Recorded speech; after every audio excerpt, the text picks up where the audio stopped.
Hey everybody, I hope you're doing well. My name is David Wilkerson and this is Surplus Funds 101. Just wanted to say thank you for everybody who has liked any of our videos, subscribed to the channel.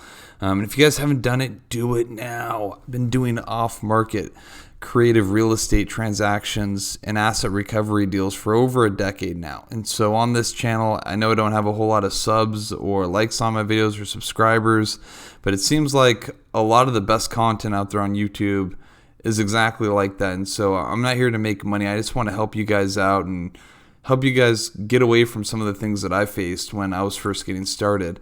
And so, yeah, like and subscribe to the channel if you haven't already done that. But with that being said, you guys, I wanted to talk today about handling objections and complaints in your business. When people get into the asset recovery or the creative real estate space, one of the biggest problems that they have is just getting started and prospecting. And I think one of the big things is all the unknowns about what somebody may or may not want to tell you guys, or just the potential rejection you might get. In this industry or anything, when it comes to sales and marketing, you're going to get a lot of objections and complaints.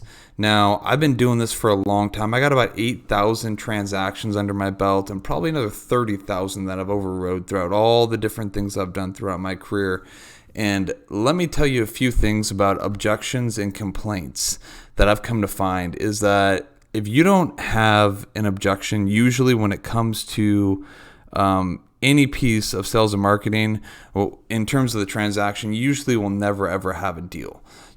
Objections are usually buyer questions in disguise.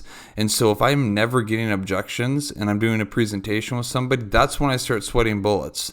When I start having people right out of the gate start blitz me with true objections, that's when I know that the potential for a deal or all the ingredients for a deal are usually there. If you aren't getting objections, you usually won't have a sale.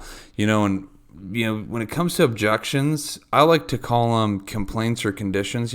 We live in a world right now, you guys, where, let's face it, everything around us, is controlled by screens, and there isn't too much positivity. A lot of your friends and family, they hedge conversations with negative topics. If you can just think of any conversation you've probably had in the past couple days, I bet you a lot of them have started with something negative. Right now, as salespeople, when we have somebody that is objecting to our product, our service, our business, just because they say they might not like the color of your logo doesn't mean that they're not going to follow through with the transaction. So you guys, this is something that will come over time, but you guys just understand that, when people are giving you objections, they're not bad things, and in addition to that, people like to complain. And more or less, the complaints that people give out, they aren't going to stall somebody from doing business with you. And so I kind of have a little bit of a process on how I like to handle complaints when it comes to communicating with potential clients and customers, right?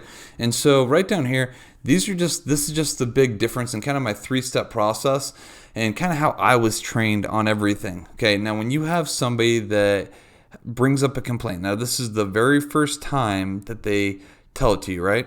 Well, I usually just ignore it.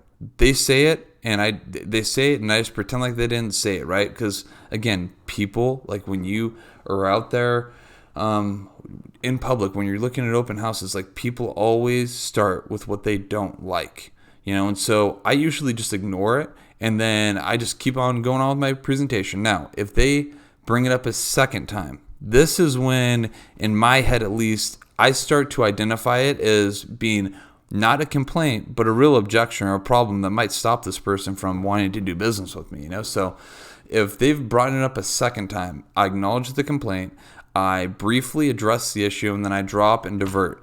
You guys, answering a customer's questions can be beneficial to you when it's on. You want to be able to answer questions when it's going to help you in the conversation, not necessarily when it's going to help them. When I say that, I'm not trying to encourage any dishonesty or anything misleading. But that's usually the way it works out. Now, the third thing is if they've brought it up a third time, you guys, it is a true objection and you need to treat it like that. Okay, you don't ignore it. You don't briefly drop and divert or do a little sidestep on their statement. You acknowledge it. You repeat what they told you. You explain to them in detail. Then you ask them if they have any other questions, and then you tie them down. Okay, and then you move on. But you guys, when it comes overall, you guys are going to start prospecting on a regular basis. You guys are going to get all sorts of rejection. I know that's not what you guys wanted to hear or anything like that, but handling complaints is something that you cannot get around, and you got to be able to frame your mind the right way prior to even getting on the phone so you guys know what to expect. But you guys, this is just a little bit of just kind of the tip of how I view objections and just kind of my overall process on how I barrel through them, how I handle them, how I set up expectations with clients and things like that. I could probably spend 2 hours going on a rant talking about this, but this is kind of the low down, skinny version of it.